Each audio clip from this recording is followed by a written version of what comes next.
Hi everyone. आज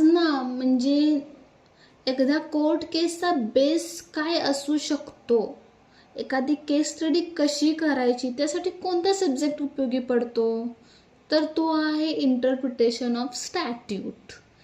यामध्ये ते प्रत्येक गोष्टीचं आन्सर आहे जे तुम्हाला एखादी केस स्टडी करण्यासाठी लागणार आहे. जसे की तुम्हाला हे माहिती आहे का बाबा, तुमच्या केससाठी किती लॉज लागू होतात, त्या लॉमधल्या प्रत्येक प्रोव्हिजनचा अर्थ कसा काढायचा, अर्थ कसा लावायचा, जो की तुमच्या केसला तुम्हाला जे पर्पज फुलफिल करायचा आहे कोर्टात त्यासाठी लागू होणार आहे.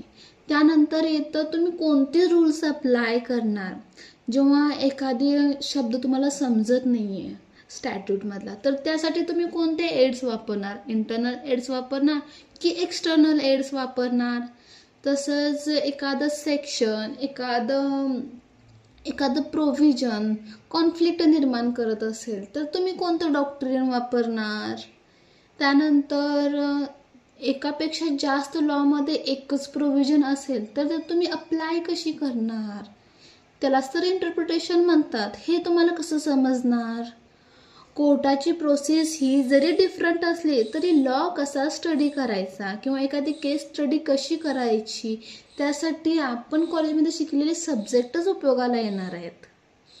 म्हणजे जोपर्यंत तुम्ही इंटरप्रिटेशन ऑफ स्टॅट्यूट नाही समजणार तोपर्यंत तुम्हाला एखादा केस स्टडी कसा करायचा हे कधीच समजणार नाही. आणि हे फक्त कॉलेजमध्ये शिकवला जातो हा सब्जेक्ट, रियालिटीमध्ये शिकवला जात नाही. मग तुम्हाला तो तुमच्या पद्धतीनं स्टडी करावा लागेल.